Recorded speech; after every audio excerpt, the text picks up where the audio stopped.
ত্রয়োদশ জাতীয় সংসদের সংসদ কমিটির প্রথম বৈঠক অনুষ্ঠিত হয়েছে।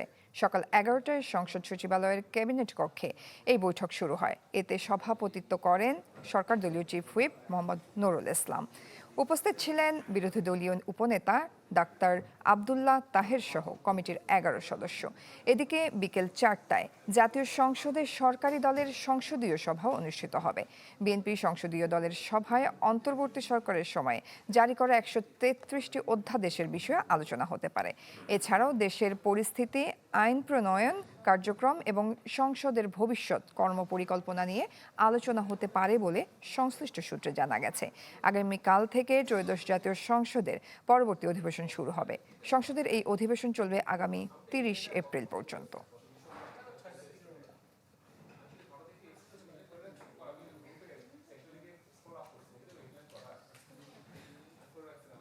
দর্শক, ত্রয়োদশ জাতীয় সংসদের সংসদ কমিটির প্রথম বৈঠক শেষ হয়ে গিয়েছে।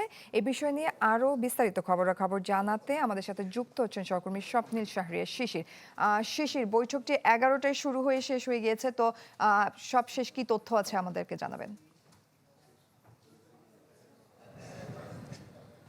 জয়ী, সকাল 11টায় শুরু হয়ে প্রায় 2 ঘন্টা ধরে এই ত্রয়োদশ জাতীয় সংসদের যে সংসদ কমিটি রয়েছে সেই সংসদ কমিটির বৈঠকটি অনুষ্ঠিত হয়েছে এবং এতে সভাপতিত্ব করেন সরকার দলীয় চিফ হুইপ মোহাম্মদ নুরুল ইসলাম। কিছুক্ষণ আগে মোহাম্মদ নুরুল ইসলাম তিনি আমাদেরকে ব্রিফ করেছেন এবং তিনি আমাদেরকে যেটি জানিয়েছেন মূলত যে বিভিন্ন সরকারি এবং বিরোধী দলের যে এমপি রয়েছেন সেই এমপিদের যে আবাসনের বিষয়টি, সেই আবাসনের বিষয় নিয়ে আজকের এই সংসদ কমিটির বৈঠকে আলোচনা হয়েছে এবং এই বাসাগুলো কবে বরাদ্দ দেওয়া হবে সেই বিষয়ের জন্য একটি কমিটি গঠন করা হয়েছে এবং আগামী 30 তারিখে সকালবেলা আরেকটি বৈঠক রয়েছে এবং তখনই চূড়ান্ত হবে আসলে সংসদ সদস্যরা কোথায় কোন জায়গায় বাসা পাচ্ছেন সেই বিষয়টি তখনই বিস্তারিত জানা যাবে।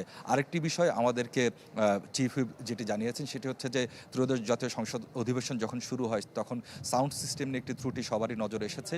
সেই সাউন্ড সিস্টেমের ত্রুটি আসলেই যান্ত্রিক ত্রুটি কিনা কিংবা এর পিছনে অন্য কোনো ঘটনা আছে কিনা সেই বিষয়টি তদন্ত করে বের করার জন্য সার্জেন্ট অ্যাট আর্মসের নেতৃত্বে একটি কমিটি গঠন করা হয়েছে এবং সেই কমিটিকে দ্রুত প্রতিবেদন দিতে বলা হয়েছে।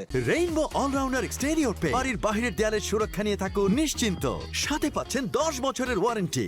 এবং বিকেল 4টায় আরেকটি বৈঠক রয়েছে যেটি এরই মাঝে আপনি দর্শকদেরকে জানিয়েছেন, সেটি হচ্ছে সরকারি দল অর্থাৎ বিএনপির। সেই বিএনপির সংসদীয় সভা রয়েছে এবং এই সংসদীয় সভায় বেশ কতগুলো বিষয়ে আলোচনা হবে বলে আমরা জানতে পেরেছি, যার মধ্যে একটি অন্যতম বিষয় হচ্ছে যে অন্তর্বর্তী সরকারের সময় জারি হয় 133টি যে অধ্যাদেশ এবং চলমান বৈশ্বিক পরিস্থিতি, দেশের বর্তমান পরিস্থিতি এবং আগামী দিনগুলোতে সংসদে সরকারি দলের কর্মপন্থা কী হবে, কার্যক্রম কী হবে সেই বিষয়গুলোতে নিয়েই মূলত সরকারি দলের সংসদীয় সভায় আলোচনা হবে।